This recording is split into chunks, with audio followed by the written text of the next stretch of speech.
বক্তব্যের শেষে জয় বাংলা বলায় সিলেট গ্যাসফিল্ডের সিবিএ নেতা সোবহানকে শোকজ ও দুজনকে বদলির আদেশ। সিলেট গ্যাসফিল্ড লিমিটেডে কর্মচারী লীগ সিবিএ এর সাধারণ সম্পাদক আব্দুস সোবহানকে শোকজ ও অপর দুই নেতাকে বদলি করেছে গ্যাসফিল্ড প্রশাসন। এর আগে বৃহস্পতিবার 16ই জানুয়ারি বেলা 11টায় সিলেট গ্যাসফিল্ড লিমিটেড এর প্রধান কার্যালয় অডিটোরিয়ামে বিভিন্ন দপ্তরের 11 জন কর্মকর্তা কর্মচারীর অবসরজনিত বিদায় সংবর্ধনার আয়োজন করা হয়।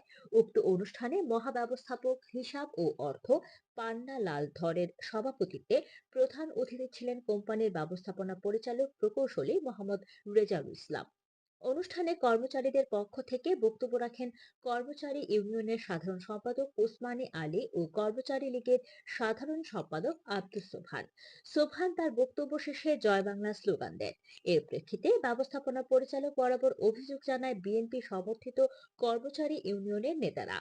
এর একদিন পর শুক্রবার 17ই জানুয়ারি মহাব্যবস্থাপক প্রশাসন ফরিদুল হুদা স্বাক্ষরিত চিঠিতে সোবহানকে শোকজ নোটিশ করা হয় এবং দুদিনের মধ্যে তার লিখিত ব্যাখ্যা দেওয়ার জন্য নির্দেশনা দেওয়া হয়।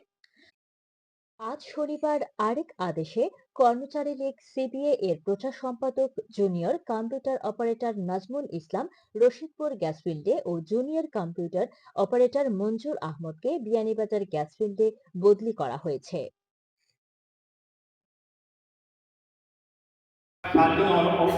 অনুপস্থিত যদি তারা থাকতো তাহলে তাদের মানে কথাগুলা কিছু বলে যেতে পারতো।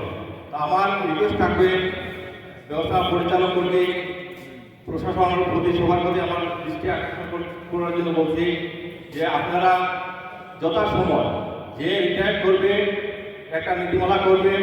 আগে একটা ছিল যে ব্যবস্থাপনা পরিচালক মহোদয়কে সম্মান করে উনি সব অনুষ্ঠানে থাকবে এই হিসাব করিয়া আমরা ওই, কিন্তু ওনার এই গ্যাপের কারণে আজকে 11 জন চলে আসছে।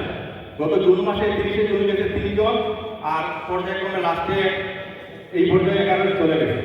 তাই আমার দেখা হলো যে আমাদের সাথে যে সহকর্মীরা ছিল অনেকে অনুপস্থিত।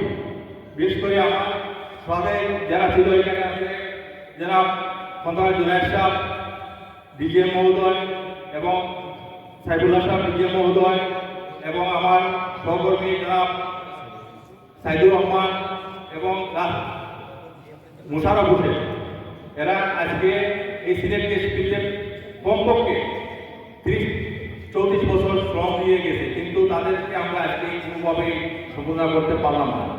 একটা কারণ তো আমার অনুরোধ থাকবো যা হয়ে দেশে চলে গেছে আগামীতে যেন আমরা সুন্দরভাবে তাদের এই ফেয়ারওয়েল অনুষ্ঠানটা যেন সঠিক টাইমে করতে পারে আমি বিনীত সবিনয় অনুরোধ করছি।